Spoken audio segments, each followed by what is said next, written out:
and welcome back to the Dreamcast. I am your host, Denise Walsh. I combine science, scripture, and stories that will inspire you to dive deep, break through your own personal glass ceiling, and design a life of your dreams. I believe that we can thrive in all areas of life at the same time. But where do we begin? Personally, financially, spiritually, relationally. And often because we don't know where to focus, we do nothing. At least that's the space I lived in for several years. I know what it feels like to constantly be spinning my wheels. And that's exactly why I created the Dream Life Daily Journal. After working through the Dream Life Action Planner, we need to do something every day so we actually take steps in the direction we desire. Throughout the years, I've developed success habits that have helped me to create a Dream 10 life in all areas by focusing on one area at a time. And I teach you exactly what to do each and every day in the Dream Life Daily Journal. You'll find a gratitude game every day to start the morning off right, a space for prayer, meditation, journaling, a space to write down your clear and intentional dream life goal with affirmations and visualizations connected to that goal. You'll then have a spot to write down your dream life action to-do list so you can be intentionally taking action towards your goal every single day. I know that by completing the Dream Life Daily Journal every day for at least 30 days, you can create momentum. And when you do that, my friends, you can live your dream life too. Check out the dreamlifetoolkit.com or Amazon to get your copy of the Dream Life Daily Journal today. Welcome back to the Dreamcast. In today's episode, I am interviewing a lawyer, a writer, a mom, and basically someone who does all things well. But that doesn't mean it comes easily. I'm really excited for you to hear her story of perseverance, of grit, of vision, because she came to the States at 25 years old, not knowing much English at all, and has a thriving career and a thriving family. So big welcome to Raquel Guzman to the Dreamcast. Thank you. I'm so happy to be here with you and with your audience. Yay, I'm excited too. So we were connected through a mutual friend who heard you speak at a conference or a night out, basically called Failure Lab, which we'll talk about in just a minute. But he heard you speak and he thought, oh my gosh, you guys need to be friends. And even just chatting prior to pressing record, I so agree. We speak the same language, which is kind of funny because you didn't grow up speaking English. So why don't you jump right in by sharing a little bit about who you are, where you come from, and then when did you move to the States and start speaking English? Thank you so much. Yes, I am from the Dominican Republic. I moved to the States back in 2001, actually. I was very young. I had just met this guy that I fell in love with, and he dropped the bomb that, hey, I'm from California, so I need to move to the States. And it was a very interesting experience because it was my first time moving to the United States. And now I had to not only learn what it was to live in another culture, but also everybody around me was speaking in English, and English was not my first language. So how old were you when you moved to the States? I was about 25 years old, 26, if I'm not mistaken. Yeah. I was already an adult. So it was very, very difficult. I would say the first year was very hard. It's just a completely different culture. But what made it harder was because now I had to speak in English, or at least understand English a little bit, just to even, get a job or anything like that. And at that time, I still had this dream to go to law school and become a lawyer. So it was very hard, but thanks God I was surrounded by people that shared on me, that allowed me to follow my dreams, even though I was scared and everyone around me was scared that I was just going to flunk or that something was not going to go right. And, I remember I moved to California, and then I got accepted in a law school here in Michigan, and that's how I ended up in Michigan. I came to Michigan to attend law school, and it was my first time taking classes in the English language. And you can imagine it was very hard, but here I am, and I became a lawyer, and I was able to learn how to speak English. How long did it take you to learn? I mean, I can imagine being fully adult, 25 years old, living in Dominican Republic, and then moving to the States. Now, when I think of California, I think there's probably a lot of people that speak Spanish there, but regardless, you need to learn English in order to fully function and go to school and get your job. And how long did it take you to learn English? Yes. Well, to be fair, I already had a little basic knowledge. Like I could just say, hi, how are you?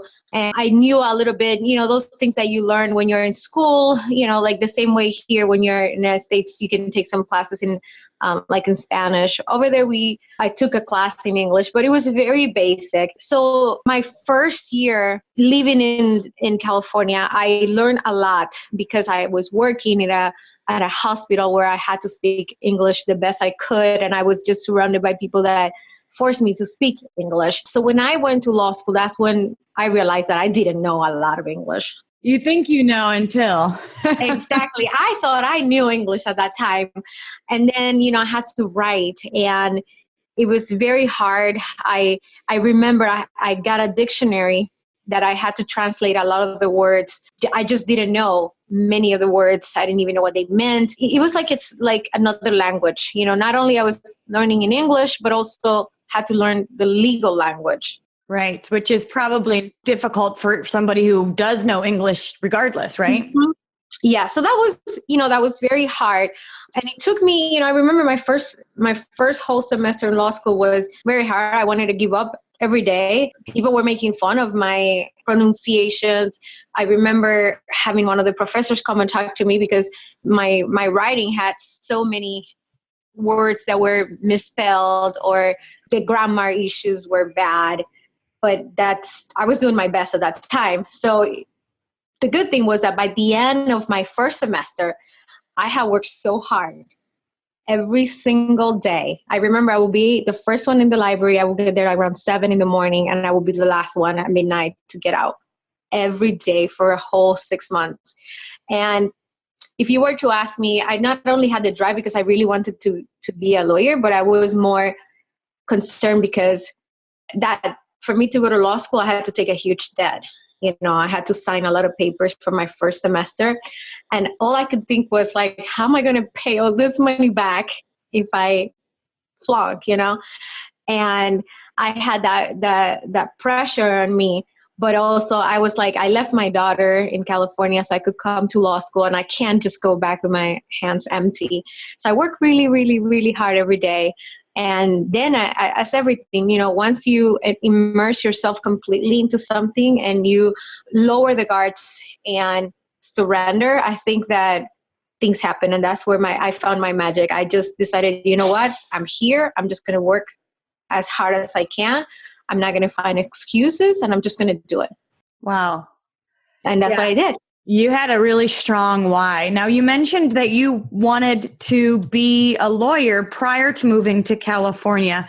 What was it, even in the Dominican, that made you excited about that profession? I always think about that because I get asked that question a lot. And I always used to say, well, my father's a lawyer, my sister's a lawyer, a lot of people in my family are a lawyer. And I always felt that was, what I naturally was meant to be because of them. But then I realized that it was not them. I just really, really believe that I was meant to help people. And, how we help others can be in many different ways. And I just happened that I also like the law. And I just happened that was what I felt more passionate about, whether it's because of my father or my family members that are lawyers. But it is something that it's really deep in my heart. I really enjoy helping others, and I definitely enjoy it more when I get to help others with something that it's so complex as the law.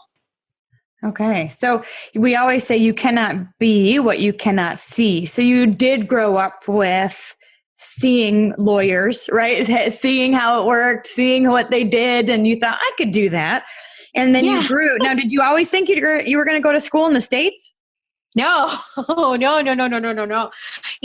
For me, the States is like like the biggest example is if you're here in America and you think, oh, I'm going to go on vacation to Europe, right? But you never think about staying and living in Europe and changing your whole life. So that's how I saw the States when I was in the Dominican Republic. I saw the States as, oh, I'm going to go on vacation. You're going to do some visiting. I'm going to see the snow. I'm going to go to Disney. And I'm going to do all these things, but never in my wildest dream I thought I would just move to the United States and actually live and have a life there. And even more than that, I never thought I would, really make the States my home. And, there's no one that would tell me that this is not the place I'm supposed to be. I love being here. And it's funny, sometimes we dream of our future and it happens, and sometimes pivots happen and we go, oh, okay, well, now let's dream about snow in Michigan. My son has a snow day today and it's -10 out. And so when you think of Dominican Republic, I'm sure you were not dreaming of that. Now that you say that, I can tell you like a little joke. I remember, in the, what is the snow globes, that has a little snowman inside. And we had those in the DR, people just put them in their bedrooms and stuff like that. And the first time I came to the US and I saw a house with snow, I felt so sad. I'm like, how can people live like that? How can you just like live under all of the snow and walk outside and so cold? I'm from the Caribbean, on the weekends we go to the beach.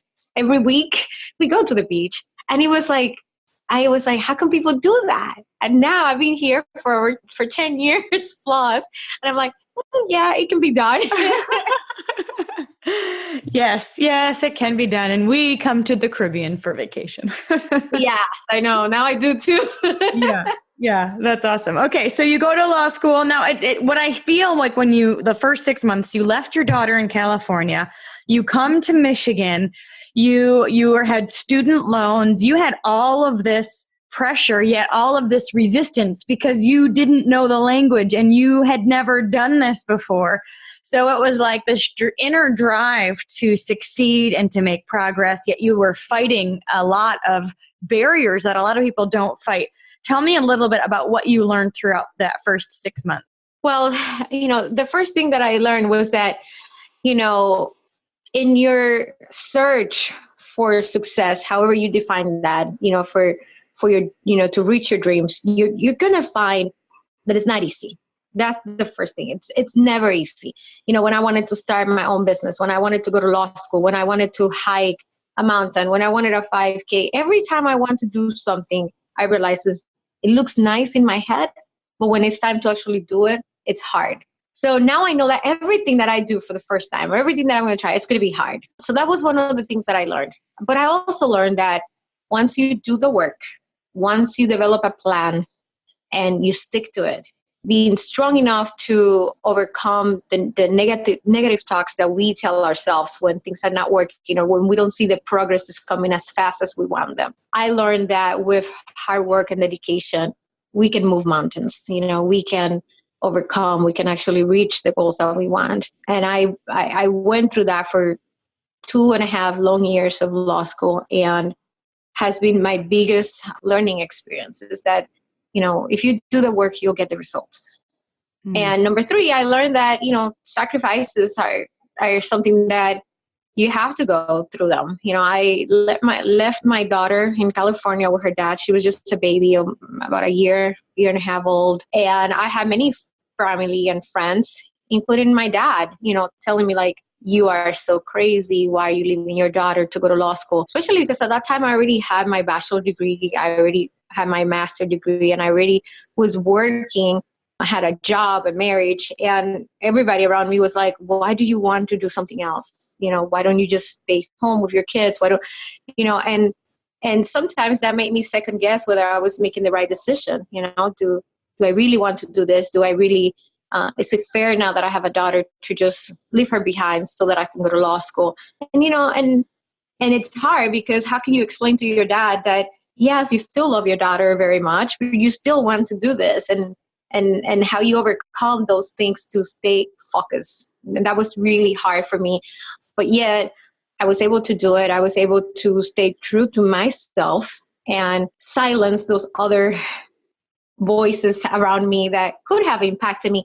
And I don't think that that would have been, negative from my family, my friends, to try to push me to a different direction. I'm pretty sure they were doing what they thought was best for me, but there's no one that will know what's best for you than you.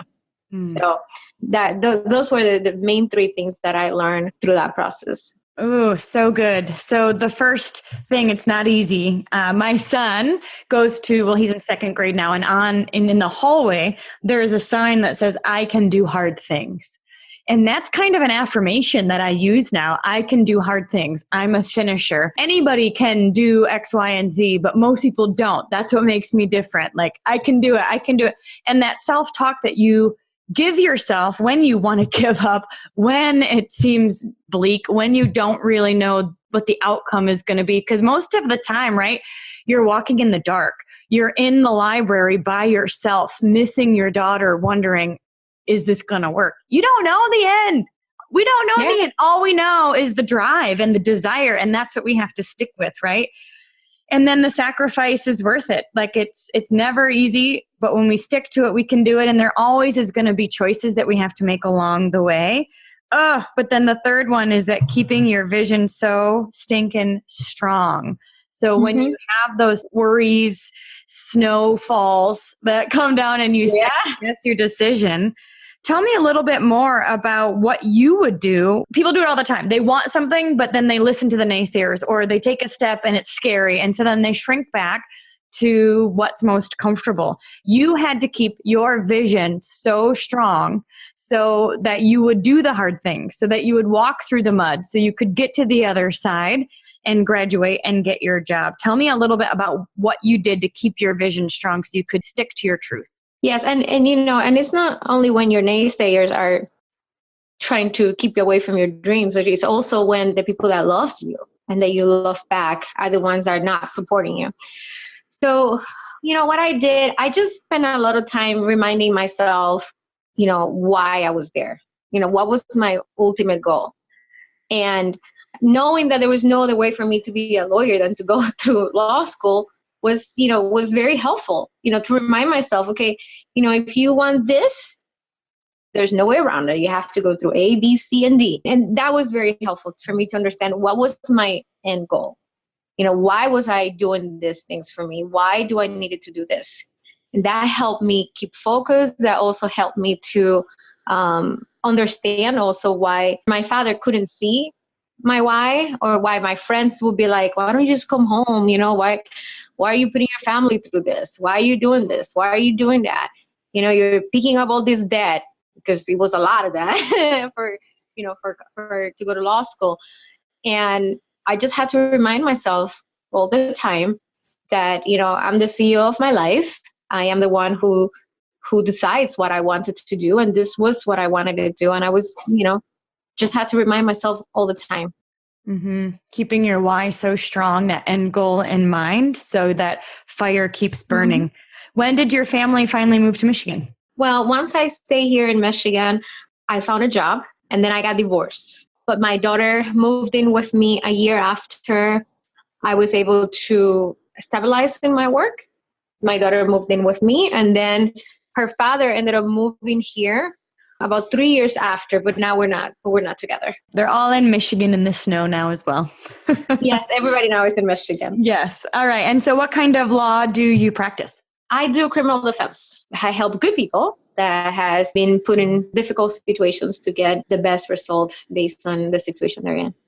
Awesome. And what keeps you fired up and passionate about the work you do now? I just really feel that and believe 100% with everything in my body that we are human beings and people can make mistakes. And also I believe that people can be accused of things that they have not done. And, whoever thinks that it could never happen to you, I think have not seen a lot in this world, because anything can happen to you. And if someone makes a mistake, I want to be there to be able to find them another option, a second chance. I am a huge believer of second chances. And as an attorney, I feel that I have the opportunity to do so. Awesome. Awesome. Now, I know you've spoken at Failure Lab in the past. Can you tell everybody what that is? Oh, the scariest thing I've ever done in my life. Okay, so Failure Lab is a talk that happens here in town.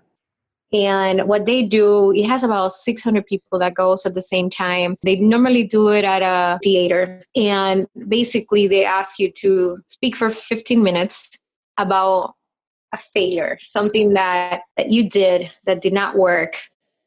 And you cannot talk about how you overcome. All you can do is about how things went wrong. Okay. And then it's for the audience to later on continue Googling or learning about you. But it is meant so people know that failure happens. And it doesn't matter who you are. We all have failures in our life and stories that we can share that will impact others to understand that, you know what, it's okay. The reason why most people don't do things in life is because they're afraid to fail. We all are afraid to fail. Once we start something and we think it's not going to work, we just want to let it be. We don't want to continue on it. And Failure App has the ability to show to people that you can fail. It's okay. It happens to all of us, you know. And they ask you to go like the biggest failure you've ever had, and just to talk about, you know, how excited you were and how you got there and how things just did not work. And then you just get out of the stage with your sad face about, yeah, that didn't work. You survived it, but it didn't work. Yeah. So it was a really, really good experience. And, you know, when I had the opportunity, I talk about how I took for you to go to law school, you have to take an exam called the LSAT. And imagine that was in English. And at that time I had just moved to the States, and it was just super hard. I couldn't even understand 50% of what they were asking. When I would read, I was like, it was hard. So I had to take that exam 3 times before I was able to get the numbers to even apply to law school.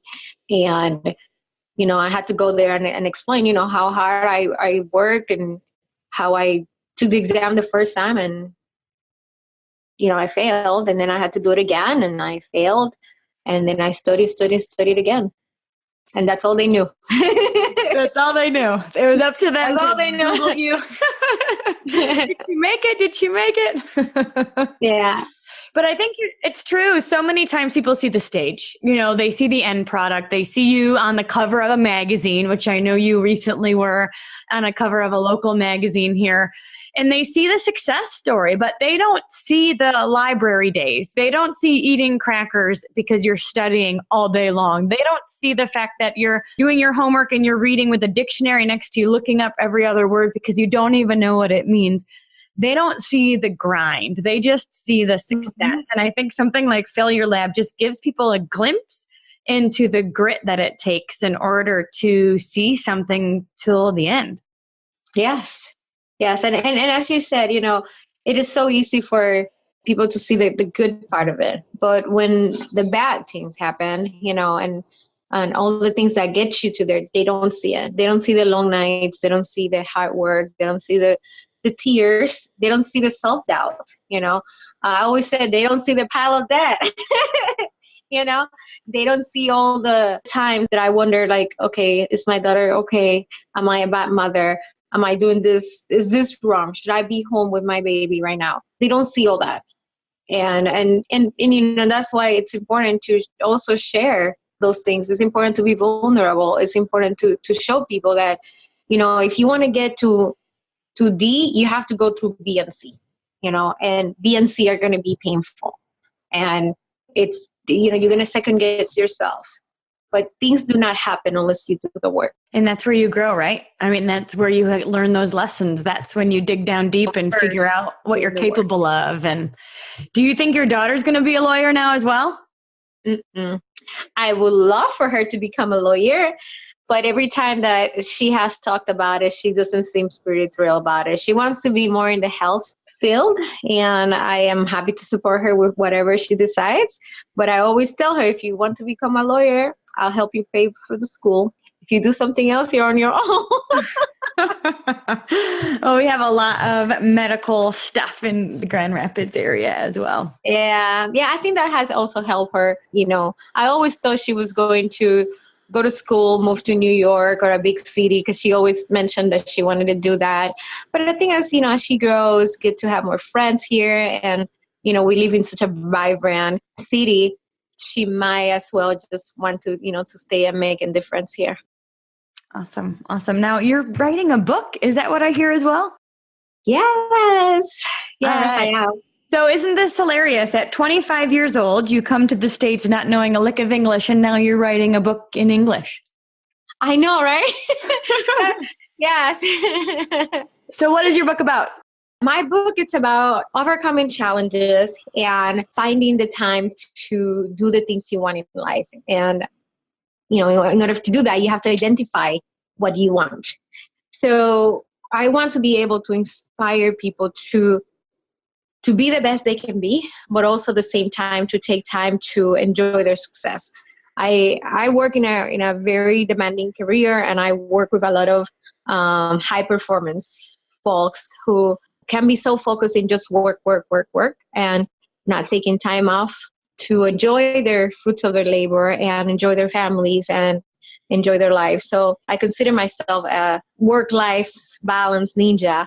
And I know that a lot of my friends always say, oh, work-life balance doesn't exist. And it's true, it doesn't.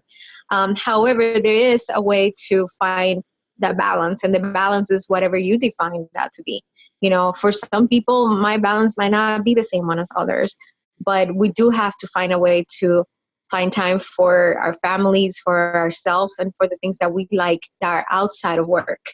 I think that happiness, should always be part of the goal of anyone that wants to leave a legacy. You cannot be successful in life if you don't find that balance, whatever that balance is for you. It will be unreasonable on my part to think that my balance is the same one as your balance, or that my happiness is the same one as yours, because it's not. We're all very different people with different backgrounds, different goals and dreams, but finding how you can manage your all personalities. Like in myself, I'm a lawyer, I'm a real estate investor, I am a business owner, and I am also a writer. So how do I make all of those parts of me work together? Because I am as much of a mom as I am as much of a lawyer. I could never be happier if I'm just a lawyer and not a mom. And I could never be happier if I'm a mom and not a lawyer. So my book is meant to show how I have been able to identify all of who I am and make it work so that others could do the same, or could at least find their own all and be happy. That's my goal with my book. I love that. Find all of who you are so other people can find their all as well. Where did the birth of this book come from? It was a mix of, I remember a time where I was just working really, very hard, a lot of hours in my business. And we throw a party here for the Super Bowl. And my husband got a little annoyed because I left the party to attend a client matter that could have waited until Monday. But when you're at that level where you're just so focused in work that you're not thinking about other things in your life, for me it was natural to just switch from being with the family to work. And my husband was like, you need to find a balance. Things needs to work a little bit better. We have friends here at home, and you disappear for the whole event, which was true. And, I decided to, okay, let me listen. Once you have your friends telling you that all you do is to work, when you have your friends telling you that you grab your phone and zoom in to work, and it's like if nobody's around you, you realize that there's a problem.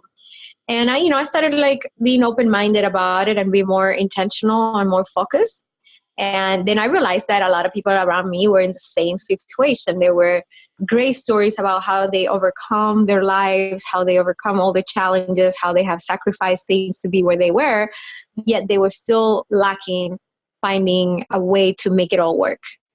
And I didn't want to stop being a lawyer just to be a mom. And I didn't want to be a mom just to be a lawyer.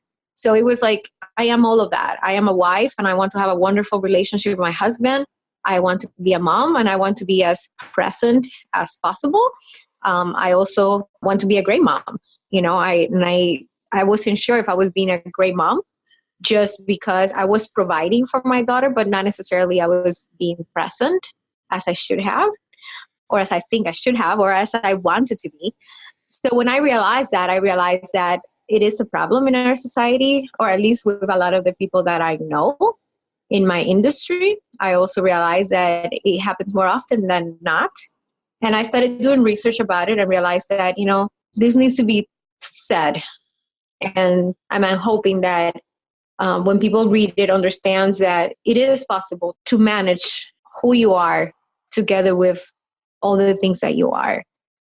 You don't have to stop being one thing to be great in the other things. You can be all of you and be successful and happy about it. So that's how it was my husband being a husband. And I appreciate that because I now realize oh, yeah, I was intense. So yeah. I'm glad that it finally, we have been able to manage our times better, to manage our lives better so that we can be more present, so that we can have better vacations, so that we can have better work days, so that we can be at home and I'm present. And, once I started being more aware of how things were happening, I became a better mom, a better wife, a better professional. It was just like magical to find that I'm better at everything when I'm better at my other things. Ooh, I'm taking notes. And I know that the name of the book is yet to be decided. So you guys will put all of the links for Raquel in the show notes so you can check it out when the book is released. But what I love about you is that the way you do one thing is the way you do everything. So you learned this aha moment yourself and you're like, oh my gosh, everybody needs to know this. Everybody needs to know that you truly can have it all, but it has to be on purpose. You can be a great lawyer and a great mom and a great wife and present with your relationships and still successful. But it has to be on purpose because it's not necessarily default to put all those things in your calendar, especially when you're kind of on a one-track mind.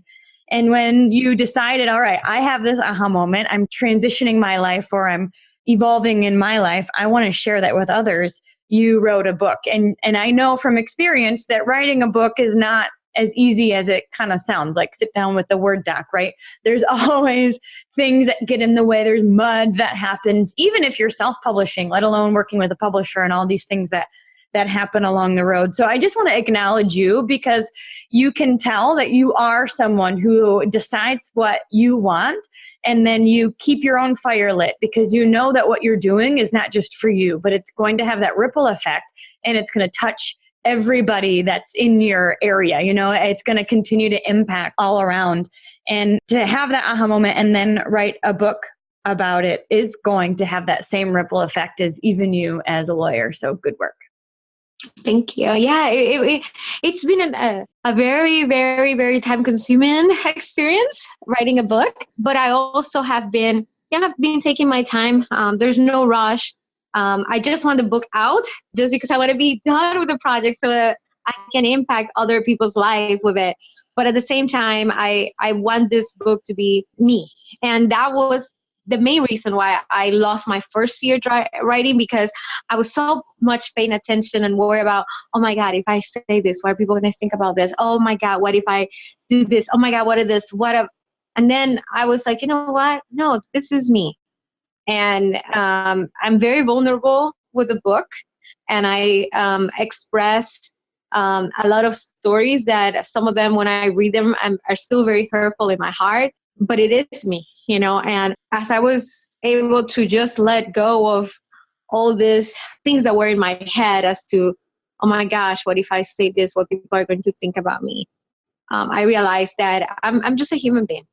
And the best book that I can write, it's a book that is honest and that truly reflects who I am, regardless of whether people like it or not, instead of focusing on, oh my gosh, are people going to like this? Oh my gosh, are people going to think that I'm a good lawyer if I say this? Or are they going to think I'm a bad lawyer if I say this? When I was able to just remove all those things and just focus on, this is who I am. And this is what I went through and this is what I learned. That's it. It made things a lot easier. Yeah. And during the first year, I would say I was just too focused on, oh my gosh, if I say that I forgot my daughter's birthday party at school, actually it was a Valentine's birthday party, are people going to think that I'm a bad mother for that? I'm like, you know what? Yeah, I forgot my daughter's Valentine's party at school, and that I'm not a bad mother. I just forgot. Move on, Raquel. So once I was able to realize that I'm writing this book for me, but that it can also help others, but I don't have control of that. I only have control of what I'm writing, and I want it to be true to me. I didn't want to just write something just because it makes people feel good. I wanted to write something just because it's what I'm saying and it's who I am. So that made it very hard the first year. Yeah. But now it's like I've opened up. But it was Well, you've hard. given yourself permission to be real. Yes, I didn't. Failure Lab, you give yourself permission to own your truth and to really live in your truth. And the more that we stand firm in who we are, the more authentic we can express. And I've heard people say, my job is just to give the world my heart, essentially, like give the world my message. And it's up to the world to decide if they like it or not. Like, that's not on me. My job is just to give my gift. Yes. And you are. Yeah. And that's what it took me time to get there. It took me time to get there, but I was able to realize that, as much as I couldn't give my message without being raw, and without telling people this is exactly, what you see right now is the result of all this, and yeah, it's been a wonderful experience. It's been hard to find a name that nobody else is already using, or that it's as original as I could be in the title of the book, that is also available in a domain name, and that is something that I can trademark. So it's been that part has been a little difficult for me in the past 3 months that we're thinking about it. But I also have not sit down and dedicate time to find that. Because I was, traveling for vacation and doing other stuff in my life. But I do plan I give myself the deadline of March 1st to wrap that up. Awesome. I have a book coming out in May, and it's coming out 1.5 years later than expected. So just part of the journey, isn't it? Nice. What's the name of the book? Design Your Dream Life. Nice. Yeah. And it's one of those projects where you're like, the world needs to know this. Oh my goodness. And then you go through the journey and the ups and downs and the pivots and the banging your head against the wall and trying to figure things out that you've never learned before. You grow new brain cells.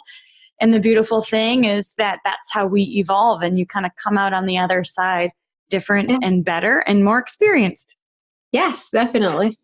So if we're talking to somebody right now who has that passion in their belly, that fire, they feel like they've got that connection with what they want, they're excited about the next step in their life, but they're running against resistance. Maybe they don't have to learn a full-blown new language. Maybe they don't have to look up every other word in the dictionary. Maybe they, don't have to make sacrifices that are as grand as yours, but yet they have resistance. They have people telling them, why are you doing that? Just be happy with where you are. Or why aren't you just grateful with the job you currently have? Or, they've got either naysayers on the outside or even naysayers on the inside, right? Their own self-talk saying, why are you doing that? Just stay comfortable. So what would you say to somebody that's excited about something, but is experiencing that fear? I would say that, to always think about what will life be if they don't do that step. If you want something really bad, think about what will life be if you don't do that. Is that the life you want? If it's okay, then, also listen to that other part of you. But if your life, the life you want, it's a life that includes that thing that you're so scared to do, you just have to do it. You have to do a Nike. Just do it. And you just have to go with it and, and embrace it and surrender to it and hope that the universe will speak to you and make things happen for you if you do the things that needs to be done. I know it sounds like easy, And I know it's not easy, but you just have to go for it, and you just have to trust your instincts. You know, I know how hard it is when you have naysayers or your own negative voices on top of you telling you, but why things are good this way? Why do you want to do this? Why do you want to make more money? Why do you want more freedom? Why do you have your own business if you have a job that you love? You know what? All those things are valid questions to listen to them, to answer them, but don't let them deter you from achieving your own goals. At the end of the day, you're also going to have to answer yourself once time comes and you have not accomplished the things that you wanted in life just because you heard the voices that you shouldn't have heard. You know, the same way you have the naysayers, you should have your other part of you telling you, yes, go for it. Go. It will be fun. What's the worst thing that can happen? Just give it a try. It will be amazing. And if not, it's okay. Enjoy the ride. You know, it's part of it. You know, so just listen to the voice that will more closer get you to where you want to be next year, the following year, 10 years from now. And you know what? If things doesn't work, it's okay. It's okay. You will learn so much from the experience, and things work. For some reason, I have never found myself in a position where I said, you know what, this just was the worst decision. One time I bought a franchise here in Grand Rapids that was at the Woodland Mall. And if you were to ask me, I would have said, my God, that was the worst thing. We spent so much money and we bought it and closed it in 6 months. But then it wasn't. You know, I learned from that experience that I do not like retail. I do not want to have a store at the mall. I know exactly the things that I don't want. You know, for me, that was I always said the schedule, there was a lot of things I was not in the space that I'm in that I liked it, but it was a good opportunity, or so I thought, and I give it a try. And, you know, it just didn't work. But I am not letting that deter me from exploring every other opportunity that comes through my desk that I might like. It's not letting me deter from still trying new things. And it's not going to let it deter me from ever looking into another retail opportunity. I know now that I don't like it, and I know exactly what I didn't like. So if I have another opportunity that now change those things, I will go for it, even if it fails again, you know. So that's what life is about. Always trying new things, about always following your dreams. And, you know, even when you don't see the end, but you know you'll get there, you still have to give it a try. I love that. I love that. What would life look like if you said no to yourself? Yeah. All right. One last question is that part of our job as an entrepreneur, as a dreamer, is to keep that voice of truth strong, that voice, that positive voice that says, you can do it. I believe in you. The world needs your message. What do you do on a consistent basis to keep that voice louder? I attend masterminds. I hang out with the right people. I like to say I'm in my little world. But, you know, that little world is the world that I have created for myself. So, you know, I invest in myself. I read a lot. I listen to podcasts and YouTubes, and I follow you on Facebook because I like to always be inspired by people that inspire me. And I have friends even today that they're like, oh, another of your motivational stuff. And I'm like, well, you know, it's okay. It is my motivational stuff. And it's fine. I do like to go to events throughout the country. I do a lot of speaking engagements that I go and speak at other people's venues that are the same way of thinking. And the best part is that it doesn't matter what industry you're in. You know, you can be a doctor, you can be a salesperson, you can be in network marketing, you can be in anything, you know. But it is the same thing. If you have the right motivation and you're surrounded by the same people that are cheering you up, that are holding you back when things doesn't work, that are always showing you the way to do things and how you can get to where you want to be, I find that there's always success that you will find. Awesome. Do you have any favorite books that you'd want to recommend? Oh, well, my all-time favorite book is Who Moved My Cheese. If you guys have not read that book, definitely get it. It's very short book, but it has been, I read it when I was doing my master. I was at that time in Puerto Rico many, many years ago, and continues to be one of my favorite books of all time because it has one question in there. You asked me about the book. I might not remember everything, but there's one thing I remember in that book that says, what would you do if you were not afraid? What would you do if you were not afraid? And I always ask myself that question. If I were not afraid, will I still do this? And if I said no, then I find out, why am I afraid? And I dig deeper. And that book, because of that one sentence that I still remember, changed my life. And because of that, I have bought that book for a lot of my friends, because I think I made that guy a millionaire because I bought so many of his books. Another book that I love a lot is called How to Be Smarter, Richer, and Better Looking Than Your Parents, from Zach Bisonet. It's also a book that I like a lot. I have also purchased that book as a gift to all of my friends when they graduate from, my daughter's friends, when they graduate from high school, or their kids. And it's still one of the easiest book to read that handles or deals with personal finance. So I really, really like that book. I think those two books have been really books that I really have enjoyed throughout the years. Awesome. And I have read many others, but those two are the ones that I buy the most. Yeah, I think that's the awesome thing. When you find something that you really resonate with, then again, you gift it. You want everyone else to experience that too. So thank you so much, Raquel, for being on with us today. You have an amazing story, an amazing heart, and I know you're not going to stop. You've got a lot of people to impact, and the ripple effect of what you're doing is going to go beyond Grand Rapids, beyond Michigan, and throughout the world. So thank you for not being afraid, and thank you for continuing to say yes to your dreams. Thank you so much, Denise, and thank you for having me on your show. Thanks so much for hanging out with us today. I want to hear your aha moment from today's amazing episode. If you could leave a review at whatever podcast player you choose to listen from, Apple Podcast, Castbox, Spotify, YouTube, wherever you're listening from, leave a review and share with us your favorite part of today's episode. Thanks for hanging out, and remember to dream big.